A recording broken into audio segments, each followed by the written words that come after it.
Como a China venceu o neoliberalismo. A história que o Ocidente não quer que você entenda.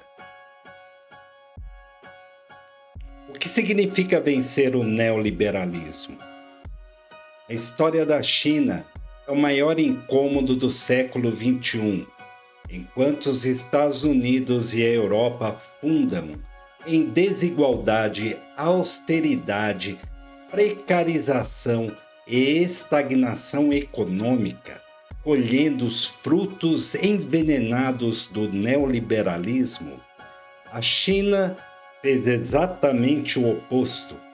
Manteve um Estado gigante, socialista, centralizado, controlador e se tornou a maior potência industrial e tecnológica moderna. A China é o maior desafio teórico já colocado ao neoliberalismo.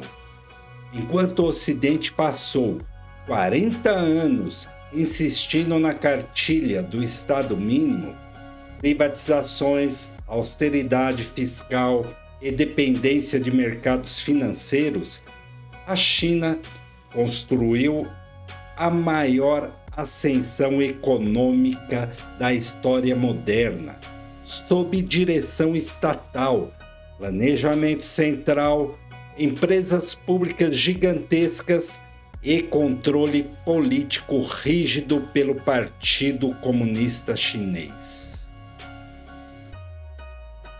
Antes de mais nada, se inscreva no canal, deixe seu like, comente e compartilhe. Eu sou Paulo Kimizuka, engenheiro civil, e este é o canal de Leigo para Leigos. Para entendermos como a China venceu o neoliberalismo, é preciso olhar 2 milênios de história, das dinastias imperiais ao confucionismo, das guerras do ópio à Revolução Chinesa, do maoísmo ao socialismo de mercado, de Deng Xiaoping à China contemporânea, as invasões estrangeiras, as revoluções que moldaram o país e ao processo de industrialização socialista controlada que produziu o socialismo com características chinesas. E é isso que vamos fazer agora, sempre pela lente do materialismo histórico. A China imperial, a origem do Estado planejador. O confucionismo e a construção do Estado centralizado. Muito antes do capitalismo existir, a China já tinha uma característica que seria decisiva para seu futuro socialista: um Estado forte. O confucionismo moldou a sociedade com ideias como harmonia social acima do indivíduo, respeito à autoridade, meritocracia nos concursos públicos, função moral do governo de garantir estabilidade. Confúcio não era socialista, mas preparou a sociedade para aceitar disciplina coletiva, longos planos nacionais, a intervenção estatal direta na economia. Esse ethos cultural seria fundamental para o socialismo milênios depois. A protoplanificação econômica. O Estado imperial. Ele controlava sistemas de irrigação, armazenava grãos para evitar crises, mantinha estradas e rotas comerciais internas, interferia no preço de alguns produtos. Ou seja, planejamento sem a teoria marxista. O que o neoliberalismo chama de interferência estatal era a base da sobrevivência chinesa desde sempre. O século da humilhação, a destruição causada pelo imperialismo. Guerras do ópio, o capitalismo brutal invadindo a Ásia. No século XIX, a Grã-Bretanha obrigava a China a abrir seu mercado para o ópio. Literalmente uma guerra para obrigar um país a consumir drogas. Este imperialismo destruiu a economia local, o poder central e a soberania territorial. É aqui que nasce o sentimento nacionalista revolucionário que dará origem ao Partido Comunista. O país se torna uma semicolônia. Várias potências europeias, mais o Japão e os Estados Unidos, dividem territórios, portos e concessões chinesas. A China perde autonomia e se fragmenta em regiões controladas por senhores da guerra. A Revolução de 1911, queda da última dinastia. Com a queda da dinastia Qing, nasce uma república frágil, incapaz de resistir aos agressores externos. Esse período constrói dois elementos essenciais: o ódio profundo ao imperialismo estrangeiro e a consciência de que a China só sobreviveria com um Estado central fortíssimo. A Segunda Guerra e a invasão japonesa. A resistência popular liderada pelos comunistas. A invasão japonesa aconteceu de 1931 a 1945. O Japão ocupava a Manchúria e iniciava uma guerra brutal que mata mais de 20 milhões de chineses. O Kuomintang de Chiang Kai-shek, Partido Nacionalista, recua e perde legitimidade. Quem assume a defesa nacional? O Partido Comunista Chinês. A construção da legitimidade revolucionária. Os comunistas organizam as guerrilhas camponesas, a reforma agrária, a alfabetização em massa, hospitais móveis e as zonas libertadas de autogoverno. Enquanto o neoliberalismo prega a competição individual, a vitória dos comunistas foi baseada em organização coletiva e solidariedade. É aqui que o Partido Comunista Chinês deixa de ser uma ideia e se torna um movimento popular real. 1949, a vitória comunista. Mao Zedong e a reconstrução de um país arrasado. O que era a China em 1949? Um país 90% rural, sem indústria moderna, totalmente analfabeto, com fome e destruído por décadas de guerra. O neoliberalismo diz que o mercado resolve. Mas não existia mercado funcional, era tudo ruína. As reconstruções iniciais. O Partido Comunista então realiza reforma agrária, a estatização de setores estratégicos, as campanhas de alfabetização e vacinação em massa, o planejamento econômico centralizado. Em apenas 10 anos, a China elimina epidemias e aumenta a expectativa de vida de 35 para 60 anos. O grande salto adiante. Ambição, erro e tragédia. A tentativa de industrialização acelerada. Mao acreditava que a China podia saltar imediatamente para o socialismo avançado, assim como fez a União Soviética. Criou comunas rurais gigantes e tentou aumentar a produção de aço improvisando fornos locais. O fracasso. Falta de conhecimento técnico, mais pressão política, mais voluntarismo. Colapso agrícola. Milhões morrem de fome. É um dos maiores erros de gestão já cometidos em um projeto socialista.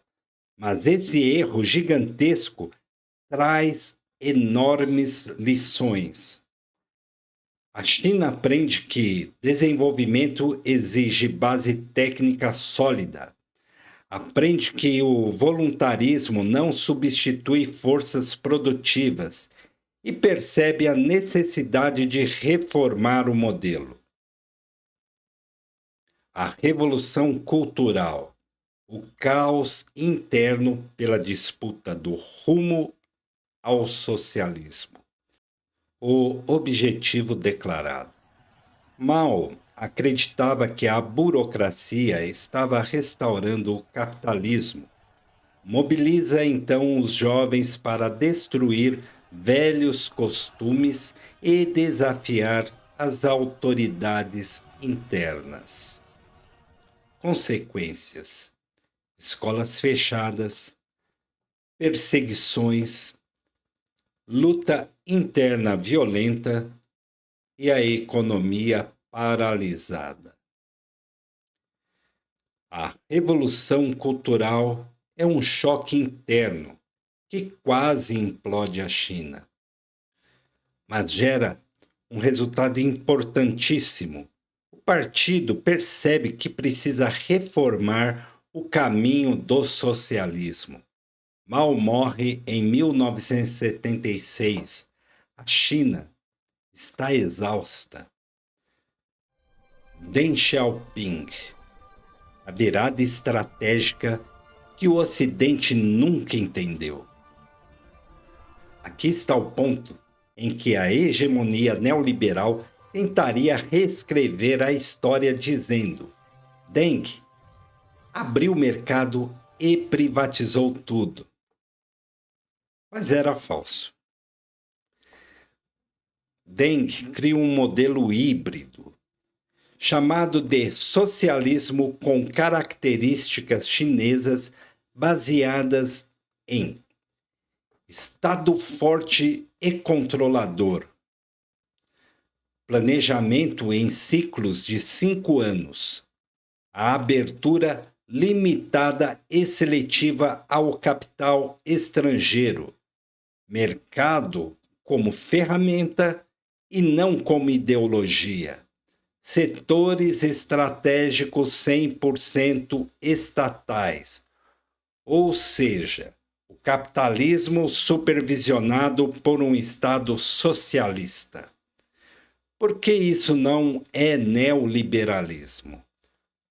O neoliberalismo exige privatização completa, desregulamentação da economia, Estado mínimo, austeridade fiscal, o Banco Central independente e a abertura irrestrita de capitais.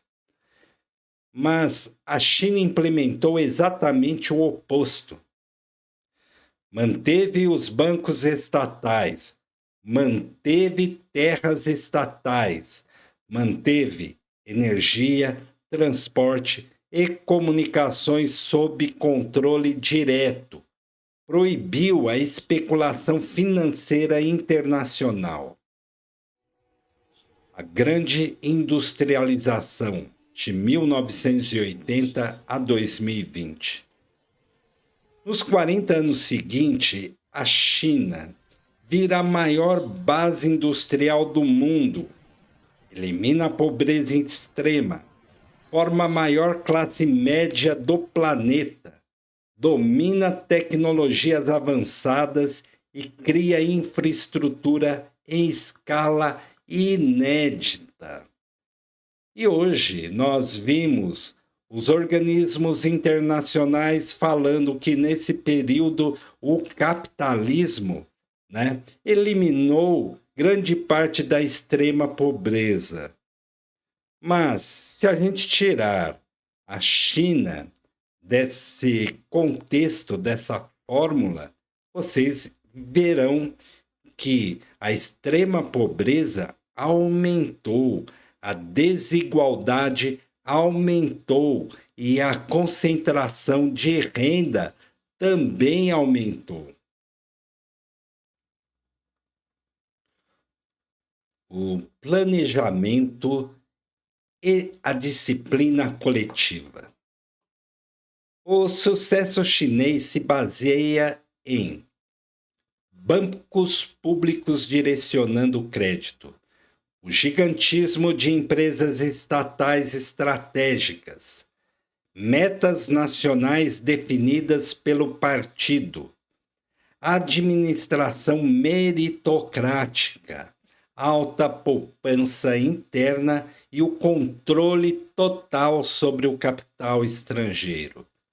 O neoliberalismo não consegue explicar isso porque parte da falsa ideia de que o mercado é natural. Na China, o mercado é controlado como se fosse uma máquina. O modelo chinês, nem capitalismo, nem socialismo puro. A economia mista, mas com hegemonia estatal. A China combina grande parte do PIB vindo de empresas privadas, com limitações e supervisão. Os setores estratégicos são 100% estatais: energia, telecomunicações, armamentos, ferrovias, mineração e finanças. O mercado subordinado ao socialismo. O mercado funciona, mas sempre dentro das amarras e cercas do Estado. As elites econômicas não participam da política de Estado. O partido é quem decide o ritmo do crescimento, quais são os setores prioritários, qual direção que vai seguir para a inovação, os limites da desigualdade, o controle da finança e regras rígidas para empresas privadas. Nenhum país neoliberal pode fazer isso, pois o mercado é a entidade suprema. Ela que comanda a política. O papel do Partido Comunista, o cérebro do processo. Ele é um partido de massas. O Partido Comunista Chinês tem mais de 90 milhões de membros. É uma máquina administrativa e ideológica também. Ele funciona como o centro da estratégia, o órgão de supervisão, contém os melhores quadros técnicos e é orientador do desenvolvimento. A lógica marxista da transição. A interpretação chinesa de Marx é: primeiro, desenvolver as forças produtivas. Depois, reduzir a desigualdade. E, no longo prazo, socializar de forma completa. É um caminho gradual e até agora tem funcionado. A China no século XXI a crise final do neoliberalismo. Enquanto Estados Unidos e Europa enfrentam inflação, desigualdade e dependência financeira com sintomas de decadência industrial. A China, entretanto, lidera o 5G, a inteligência artificial, trens de alta velocidade, energia solar e eólica, os carros elétricos, as baterias, né? E megaprojetos de infraestrutura. E também o comércio global. E ainda cria sistemas alternativos, como o Banco do BRICS, a nova Rota da Seda, o comércio sem o dólar e investimentos a juros baixos para o sul global. O neoliberalismo não oferece nada parecido. Como a China venceu o neoliberalismo? A China venceu o neoliberalismo porque nunca reduziu o Estado. Nunca privatizou setores estratégicos. Nunca abriu mão do planejamento. Nunca entregou o país ao mercado financeiro. Nunca aceitou o receituário do FMI. Sempre manteve o partido como centro de direção e subordinou o capital privado ao interesse nacional e utilizou o mercado como ferramenta, não como fim. Enquanto o neoliberalismo destruiu países inteiros com austeridade, a China cresceu, industrializou, inovou e se tornou potência. Grande verdade é: quem venceu não foi o capitalismo de mercado. Quem venceu foi o Estado socialista planejador. E é isso aí, meus leigos. Saber é resistir. E até a próxima.